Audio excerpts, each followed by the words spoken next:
Hello and welcome to Teacher Needs a Drink podcast. I'm Elvis, your host, and I'm here to let you know that this is a not safe for work podcast. We are teachers at the end of a week and really the end of our ropes, and we'd like to be able to talk honestly and openly about education without having to worry about losing our jobs.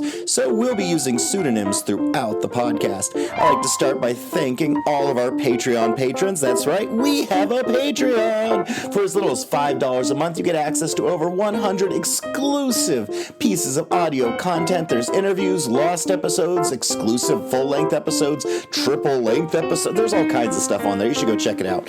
But if you sign up, you also get your name right at the beginning. So a big thank you to William P., Justin M., Jessica C., Inga, Kaylee, Terry J., Tracy B., Miss Wonderstats, Quentin P., Ekebex, Mistress Mischief, Natasha S., Miss Anthropy, Princess Buttercup, Dragon Lady, Helena C., Aaron B., Stephanie S., Texas Teacher Kristen, James and Allie J., Samantha D., Lisa C., Rachel, Jen Genie, Exhausted Band Director, Kimberly K., Jessica A., Swift Lev Owners, Amanda F., Ariana L., Physics Runner, Steph, Michael M., Aldrich T., Escorpionita, Britt M., Teresa H., Biker Teach, Christina B., Jason F., Abby B., Sarah B., Regina N., Josie S., Sam B., Mary E., Kristen W., Vanessa J., Mary C., RJR, Johanna H., Irma A., Nimi, and Sarah N. Thank you so much, beautiful people. I love you all, and I appreciate all you're doing to support me. I've put some special messages in the Patreon and the Facebook group, so hopefully you guys can go find those and get an update on what's been going on lately. I'd also like to thank our sponsor at Ludlam Dramatics. If you are a theater teacher or no one in your building,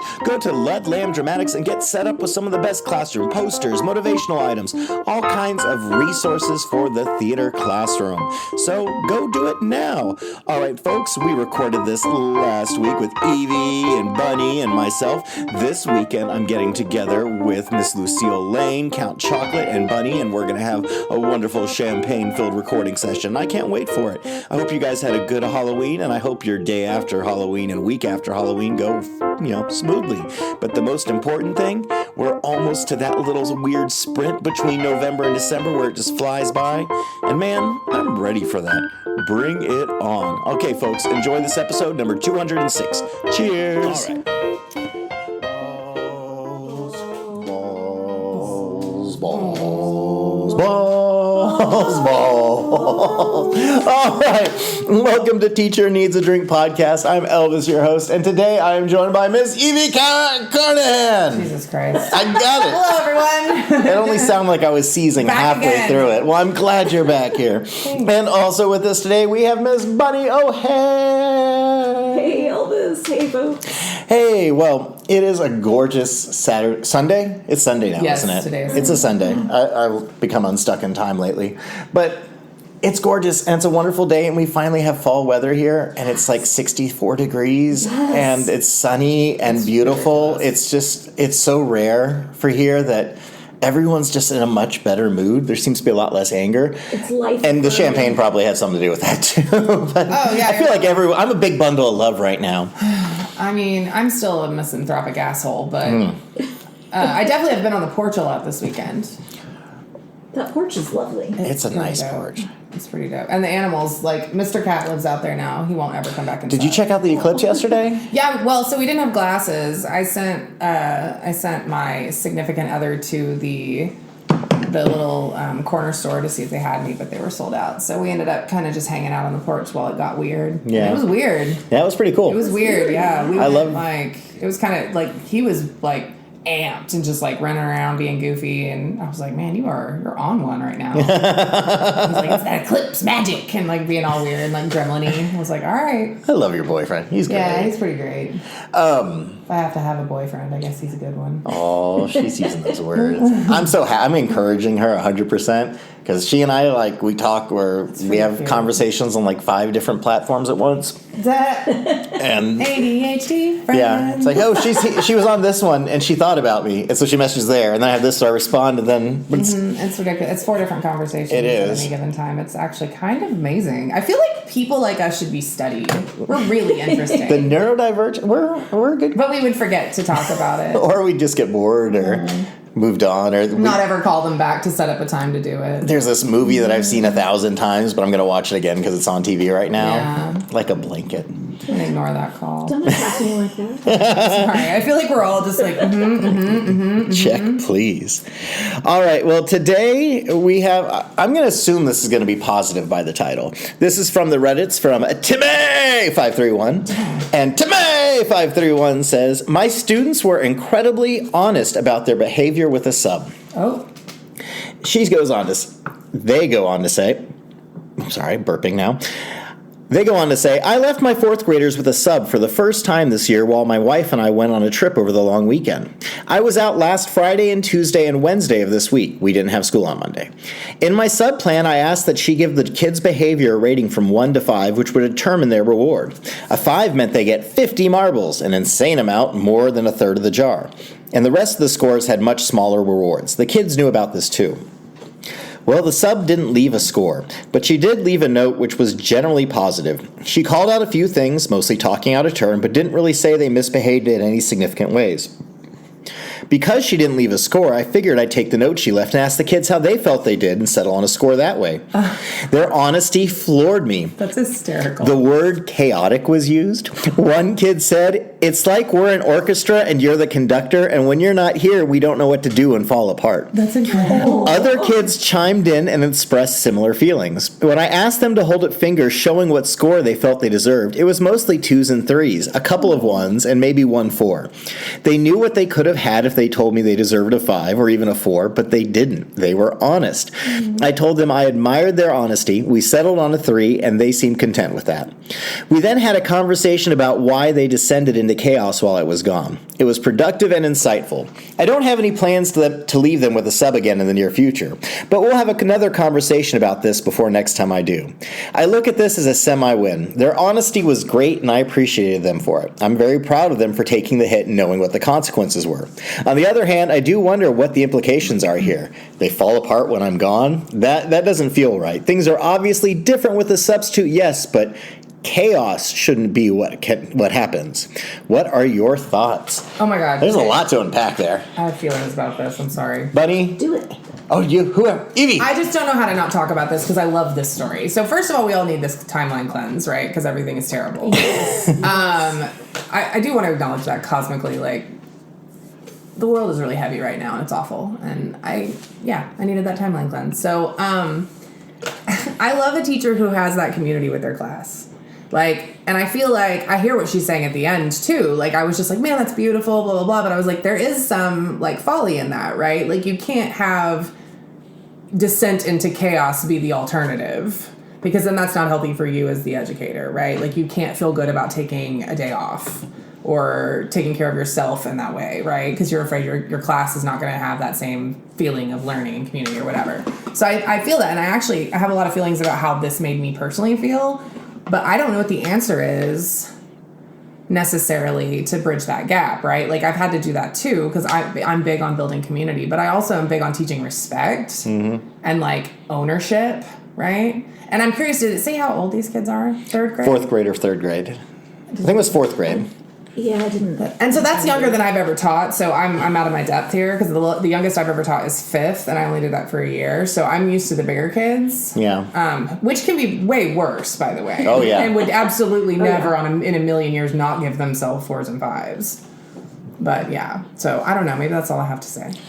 I learned that, I'm trying to think at what point. There was some point in my teaching career where they introduced that concept of the kids deciding their own punishment. There was some philosophy we went through where you talk to the kids if there was something, and if this was a different time and place, but this was only like 10 years ago, they said if you had the space, talk to your kids like, okay, so this is what happened. What do you think a fair punishment would be for this? Yeah. And let the kids come up. And sometimes they were incredibly harsh, and they're like, I think I need to be suspended. Other times they're like, I think I should get $5. I'm like, okay, well, clearly you're not listening. That happens.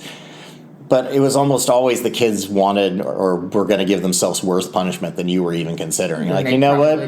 What if we just tune this back to this? But I don't know. 4th grade is a good time to do that thought experiment with them. I think it's probably the best time. Yeah. But I was going to say, I feel like that's probably a good age as far as them having some level of self-awareness and the fact that they acknowledged that, you know what, we didn't make the best choices when the opportunity presented itself. like they're old enough to start having some of those conversations, but maybe Yeah, don't that's a leave, good point. not leaving it entirely up to them, but kind of saying, okay, so you saw what the results were. You saw what happened. And then have a conversation about, well, then why do we have rules? Mm-hmm. And what does this look like going forward too? Right. Like taking that time to make that. No, that's the perfect time practice. because that's around age 8, 9, and sometimes you might have a couple of 10s in there too, and that's a great time to work with the moral development and to get into that side. Well, it's also a good time to it's a classroom management issue too. It's like if you have procedures and that's a specific procedure you have not gone over, that's a thing you can add and flesh out for them through practice and repetition and things like that, right? Like, what does this look like going forward? When we do have a sub, I'm not here. What's step 1? Like, let's play it out kind of deal. So I feel like there's ways to do it. It's kind of awesome, actually. I love this. I'm This really makes me proud so of. happy. Yeah, I was gonna say I'm really proud of those kids. Like, I know. They must really love their teacher, and I Yeah. appreciate that. Like, I like it because, if you have that respect, like that mutual respect, that's important. Well, I know I've worked with a lot of young kids, and in the beginning, you kind of learn where some of their interesting boundaries are. And there's some kids like, hey, do I need to talk to your mom about this? And just invoking their mom's name will make them cry and break down. Oh, for sure. Because they get that attached. Or do I need to talk to your teacher, Mr. So-and-so, about this? And they'll start crying at the thought of them being disappointed or them being upset at them again or Right. something. yeah.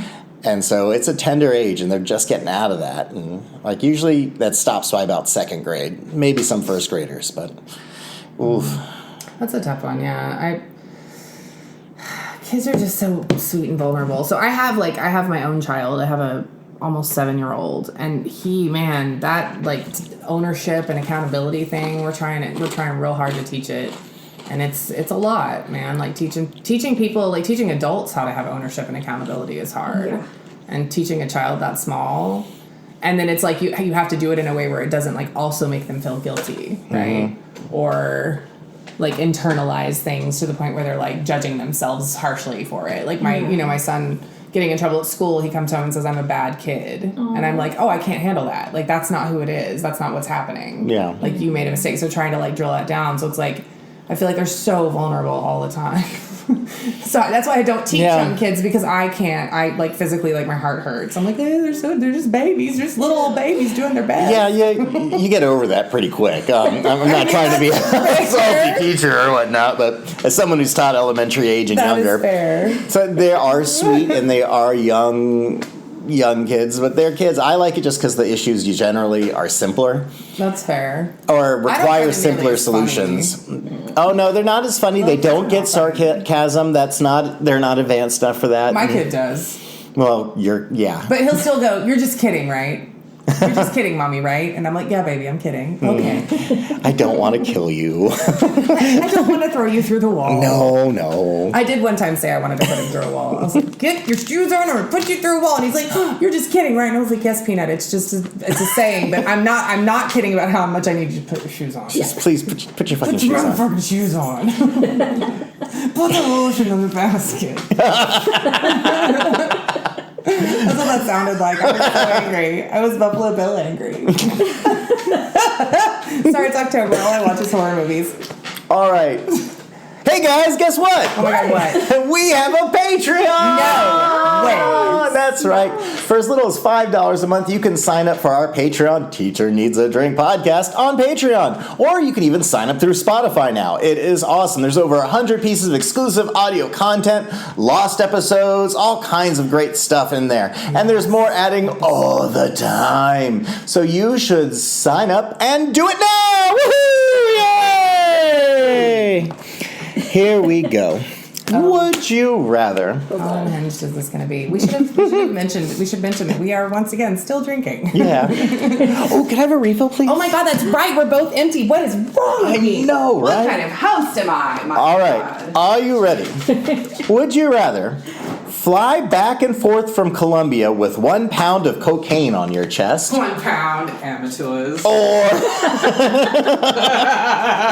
Or all of your meals are fed to you as if you are a baby bird? So, once again, would you rather fly back and forth, so this implies multiple times from Colombia with 1 pound of cocaine on your Wait, chest? how many times? Multiple. It says fly back and forth. So maybe is that just one trip? That feels like a one trip. For So me. one time with a pound of cocaine, or all of your meals are fed to you as if you are a baby bird. I feel like coming back from Colombia, they're gonna check me for. Am I on a commercial airline? It's a private or jet. Private jet. I was going to say, like, do I get to... I'm looking for the loophole here, as is my custom. Like, can I hire a private jet to land at a very small airfield where no one's going to nearby and you could drive? Mm-hmm. Yeah. Because I probably shouldn't tell that story. Good call. Self-regulation, Evie. Look what I did, guys. So, I just imagine, I don't imagine sweet baby birds. It doesn't say I'm fed as if I am one. It just means someone's feeding. So is there going to be some, like, bigger human creature above me going, and just, like, constantly yakking into my mouth? I just go, like, thank you. Absolutely not. That sounds like a horrible acid trip. That sounds hell. That visual just now with that hand motion, the listeners are fortunate enough not to have seen. That was horrifying. Actually. So, Bunny, which one are you going to have? Baby bird or smuggling a pound of cocaine? Cocaine. I'm going to have stupid. like, hope that the loophole situation works out and go with the cocaine thing, because... Love that. No. I like food too much to have it pre-chewed. There you go. Okay, but I would have to do some research there, because is all baby bird feeding pre-chewed, or... do some baby birds just have food brought to them by their mommy? Because if I had a mommy bringing me food every single time I wanted to eat, that sounds like literally every dream I've ever had, and every porn I've ever watched. I feel that there's a certain implication that goes along with baby birding. But here's the thing about me, I'm a literal guy, and so that doesn't say... I have used the term baby bird as an adjective with people like, hey, you're going to baby bird this into, Yeah, so say we all. However, I feel people know what it means. It doesn't say that, and it's not in quotes, and I could just argue this, like, etymologically. So you're going to have, like, mama come and drop a piece of fish at your feet? No, I'd have her come put it on a plate in my lap and then hang out with me while I ate it. She'd microwave it for a little while, throw some spruces and figs and stuff on it. Maybe she's wearing an outfit, maybe she's not. I don't know. Bunny, what's your answer? I already said I'm going to take my chance on the... Yeah, she already answered. So, Evie, how do you... I'm a 12-year-old boy. I'm really sorry. All right. I'm going to do the cocaine. You're going to do the cocaine? I'm going to do the cocaine. Like, right now, that's your idea, or are you actually answering the question? No. Like, you're derailed. Sorry. Here, have some more champagne. Thank you. Fly back and forth. Yeah, I'm doing the cocaine on my chest. Anyway, folks, thank you for... Cut out the big nipples. Cut out the nipple talk. All right. Well, thanks for joining us for another episode of Teacher Needs a Drink podcast. My hosts are with me. Miss Bunny, thank you so much for joining us today. It was a pleasure, as always. And Miss Evie Carnahan, it was great to see you. Oh, yes. Always chaos. All right, folks. Make sure you take care of your mental health. Anyway, make sure you're taking care of your mental health. Insurance usually covers, counseling and therapy and psychiatry, all those things. So make sure you're doing the best you can. And everyone out there, deep breaths, deep drinks. Cheers! Woohoo! Yay! All right, folks, thanks for joining us for another episode of Teacher Needs a Drink podcast. I hope you guys had a good week and Halloween wasn't too painful for you. I also hope you're taking care of your mental health. Make sure you can check out, whatever is covered by your insurance. Therapy's a good thing, I promise you. I love it. All right, everyone, a big thank you to all my hosts. You can sign up and support us via Patreon. And last thing, help support our sponsor at Ludlam Dramatics. All right, everyone out there, the Thanksgiving December time is coming now. So cheers!